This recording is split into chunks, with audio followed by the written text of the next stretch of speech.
Selamat menunaikan ibadah puasa ya bagi kamu-kamu yang menjalankannya. Oke, kali ini apa kabar semuanya nih?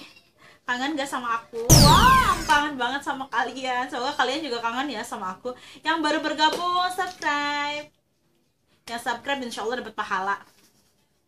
Karena kita sama-sama menebar kebaikan, oke nggak teman-teman? Oke, kali ini aku bakalan ceritain pengalaman pribadi aku karena kemarin ada yang nanya, terus minta di-share di YouTube. Jadi aku share di YouTube ya teman-teman ya. Tentang bagaimana caranya mendidik anak agar senantiasa rajin dalam beribadah. Nah, karena aku di sini pengalaman pribadi, bukan review ya, bukan review orang, tapi ini bener-bener pengalaman pribadi. Oke, langsung aja teman-teman. Jadi alhamdulillah aku tuh punya putra. Ini dia Kakak Azam. Kalau teman-teman yang udah ngikutin kita channel dari awal pasti udah kenal sama Kakak Azam, sama Kakak Aisyah, sama Dede Salim, udah kenal pasti. Jadi alhamdulillah Kakak Azam ini sekarang umurnya 7 tahun ya. Kelas 1, baru kelas 1 SD teman-teman. Jadi alhamdulillah Kakak Azam ini sudah bisa mendirikan sholat. Jadi udah terbiasa sholat dari usia TK, dari usia 5 tahun. Dari usia 5 tahun, 6 tahun itu sudah terbiasa sholat. Terus sekarang usia 7 tahunan. Jadi sudah sangat terbiasa sholat tanpa harus diperintah. Itu gimana sih caranya teman-teman? Oke, aku akan ceritain perjalanannya. Jadi ini bukan aku kayak yang menyombongkan diri punya anak yang emang sudah tidak disuruh lagi sholatnya. Ini emang sebenarnya ini emang apa ya, ini nyata karena aku nggak pernah nge-share ke siapapun. Yang tahu tuh cuma kayak keluarga aja. Kemarin tuh pas pulang kampung ke rumah ibu aku ya, ke neneknya Azam tuh nangis karena ketiduran sholat isya. Terus subuhnya juga nangis karena nggak dibangunin sholat subuh. Katanya karena kakak kan masih kecil, masih TK gitu ya, masih 5 tahun, masih 6 tahun, jadi neneknya nggak ngebangunin gitu, kasihan. Oke, kenapa bisa kayak gitu teman-teman? Kenapa anak seusia gitu bisa ketakutan banget, maksudnya bisa ke hati banget. Jadi kalau ninggalin sholat kayaknya merana banget. Itulah Kakak Azam. Memang kenyataannya kayak gitu, nanti ada videonya. Ini video Kakak Azam ketika dia lupa sholat maghrib.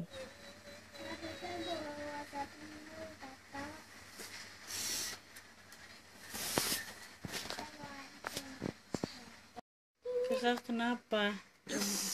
Kakak kenapa? Kakak kelupaan sholat maghrib ya? Kenapa kok bisa kelupaan? Umi juga lupa, soalnya Umi lagi nggak sholat. Kenapa bisa lupa sholat maghrib? Jadi waktu itu saya lagi nggak sholat, jadi keasikan emang main handphone. Terus Azam itu main laptop, jadi bablas sampai isya. Jadi video itu Azam nangis terseduh-seduh, bertaubat kepada Allah agar Allah ampuni dosa-dosanya. Juga saya ajarkan untuk mengqadha sholat maghrib. Di situ kan kelihatan banget itu bener-bener nggak dibuat-buat ya teman-teman. Itu bener-bener Azam tuh nangis terseduh-seduh karena meninggalkan kelupaan sholat maghrib ya. Aku juga nggak kok anak aku bisa kayak gitu, alhamdulillah. Jadi sebelum aku punya Azam, jadi lagi hamil Azam, aku tuh bilang sama Allah, ya Allah, aku tuh nggak mau anak aku tuh kok kayak aku. Maksudnya, jadi waktu aku kecil di keluarga aku tuh sholat itu penting, nggak bisa ditoleransi. Pokoknya harus sholat itu wajib, sholat itu kayak makan. Pokoknya sholat itu wajib ya. Tapi aku tidak dijelaskan oleh orang tuaku kenapa sih kita harus sholat kayak gitu. Jadi aku mohon sama Allah, ya Allah, aku pengen punya anak yang aku nggak usah capek-capek nyuruh dia sholat sendiri gitu. Aku pengen kayak gitu, kayak Kak sholat, udah dia langsung sholat kayak gitu. Aku tuh pengennya kayak gitu karena aku ingat waktu aku kecil tuh ibu aku tuh kayak yang bersusah payah banget ngajak aku sholat, ngajarin aku sholat. Pernah suatu hari aku tuh sholat sampai setiap subuh, bukan suatu hari, setiap subuh. Waktu itu masih kelas 5 SD lah ya, 4-5 SD, jadi udah gede lah. Kalau Azam kan kelas 1 TK bahkan dia udah biasa sholat. Kalau aku dulu memang belum balik sih, tapi sudah umur 10 tahunan itu harus dipukul pakai bantal, dan itu tuh prosesnya lama, bisa sampai 1 jam aku ngebangunin aku untuk sholat. Dan aku rasa itu capek banget untuk seorang ibu, apalagi aku ngerasa kayaknya capek banget ya kayak gitu, ngebangunin anak dipakai marah-marah segala, pakai ada adegan pukul-pukulan bantal, itu tuh nggak banget. Aku nggak mau kayak gitu, aku nggak mau kayak ibu aku ngebangunin anaknya sholat sampai susah payahnya. Aku tuh maksudnya aku bersyukur banget dilahirkan di keluarga yang maksudnya sangat-sangat mendidik agama dengan baik ya, bukan cuma sholat makan ngaji aja. Jadi bahkan waktu kecil aku berpikir, emang ada ya orang Islam yang nggak sholat, emang ada ya orang Islam yang nggak bisa baca Quran, karena memang di keluarga tuh kayak sholat ngaji itu tuh kayak yang udah kewajiban yang tidak bisa diganggu gugat gitu ya teman-teman. Oke, lanjut ke azam. Jadi aku menanamkan dalam hati aku, ya Allah, aku pengen punya anak yang sholat itu dari kecil banget tanpa harus aku suruh gitu. Nah, aku cari tahu dong gimana ya caranya. Nah, terus yang pertama caranya nih teman-teman, aku langsung aja ya. Pertama itu kita harus mencontohkan kepada anak. Ya, jadi di rumah itu sholat itu udah kayak kegiatan yang sering banget dilihat oleh anak. Jadi ayah, bundanya dikit-dikit sholat. Anak-anak terbiasa, oh mamaku lagi sholat, oh ayahku lagi sholat. Dan sholatnya kok pasti akan ada pertanyaan ini, pasti nih ya. Kok sholat mulu sih, tadi sholat, sekarang sholat lagi kayak gitu. Nah, itu harus kita jelaskan kenapa sih kita sholat terus. Jadi yang pertama kita tuh harus jadi tauladan. Kalau bunda pengen anak bunda sholat secara baik, tanpa harus dikomando, harus jadi tauladan. Ayah bunda harus jadi tauladan, itu nomor 1. Kemudian yang kedua ada doa khusus nih. Yang kedua ada doa khusus, boleh dicatat ya teman-teman, aku nanti bakalan kasih di sini. Doa khususnya doa Nabi Ibrahim, ada di Al-Qur'an surat Ibrahim ayat 40, yaitu Rabbi ja'alni muqimas sholati wa min dzurriyyati Rabbana wa taqabbal du'a. Artinya, ya Allah ya Tuhanku, jadikanlah aku dan anak keturunanku termasuk orang-orang yang mendirikan sholat. Engkau maha pengabul doa. Ada di Al-Quran surat Ibrahim ayat 40, teman-teman bisa dawamkan itu sesudah sholat wajib maupun sholat sunnah.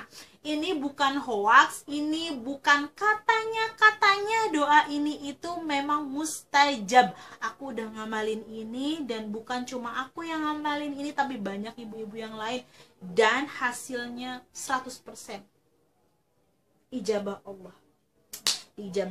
Kalau nggak percaya teman-teman, ini bisa nanti lihat video kakak Azam yang tadi dia nangis terseduh-seduh. Kakak Azam mulai dari TK sholatnya tidak dikomando. Bahkan ketika dia sakit, aku bilang kakak nggak usah sholat dulu, nangis, nggak maunya sholat. Itu aku yakin banget itu atas izin Allah, dan karena doa itu kemudian Allah ijabah atas izin Allah, maka terjadilah anak-anak kita, anak-anak yang bener-bener insya Allah menegakkan sholat ya teman-teman. Jadi ini bunda-bunda silahkan yang belum mengamalkan doa tersebut, mulai habis nonton ini hafalkan lalu dawamkan. Oke, yang ketiga, yang terakhir nih teman-teman ya. Kemudian kasih pengertian. Anak-anak itu harus dikasih pengertian, anak-anak zaman sekarang ya. Itu hukumnya kalau kasih pengertian itu sesuatu yang wajib ya kalau menurut aku. Si anak itu nggak kayak kamu harus sholat, tapi tanpa tahu arti sholat itu apa. Jadi dikasih pengertian, kak, sholat ini artinya ini, umat Islam itu wajib sholat. Sholat itu rukun Islam yang kedua ya. Jadi kalau kita orang Islam, selain kita harus baca syahadat, kita juga harus sholat. Sholat itu amalan yang pertama kali dihisab nanti di akhirat ya. Jadi kita dikasih memberikan pengertian kepada anak, apa sih itu sholat, kenapa sih kita harus sholat, dan apabila kita tidak melakukan sholat atau meninggalkan sholat secara sengaja, apa sih yang akan kita dapatkan. Coba poinnya ingat ya, kita harus menjelaskan apa sih itu sholat, kemudian kenapa kita harus sholat, apa yang kita dapatkan bila kita meninggalkan sholat dengan sengaja. Itu anak-anak harus diterangkan tentang itu ya. Yang pastinya kita juga harus menerangkan bahwa Allah itu maha pengasih, maha penyayang. Jadi ketika kita mau melakukan kesalahan ya, kita jangan takut kemudian kita pasti akan dimasukkan Allah langsung ke neraka. Tidak. Jadi kita harus jelaskan juga bahwasanya Allah itu maha pengampun. Ketika kita berbuat salah, ketika kita kelupaan sholat ya, anak-anak kita ada kelupaan sholat, kita jangan sungkan-sungkan untuk memohon ampun dan yakin kepada Allah bahwasanya kita menyesali perbuatan kita, kemudian kita memohon ampun, pasti Allah akan mengampuni dosa-dosa kita. Kayak gitu ya teman-teman. Jadi nanti aku juga ada satu video yang lumayan serem ya, yang aku kasih lihat ke Azam. Maksudnya buat kakak, ini ada kisah nyata, ada orang yang meninggalkan sholat kemudian kejadian seperti ini. Nanti videonya aku bakalan taruh di sini. Dia adalah seorang remaja muslim meninggal pada usia 18 tahun. Diceritakan dia seorang remaja yang rusak agamanya dan sering melalaikan sholat. Setelah 3 jam dikuburkan, ayahnya menginginkan membongkar kembali kuburannya untuk keperluan otopsi. Dan apa yang terjadi setelah mayat tersebut dikeluarkan dari kuburnya? Sedikit aja teman-teman, ini cuma kayak buat motivasi anak kita.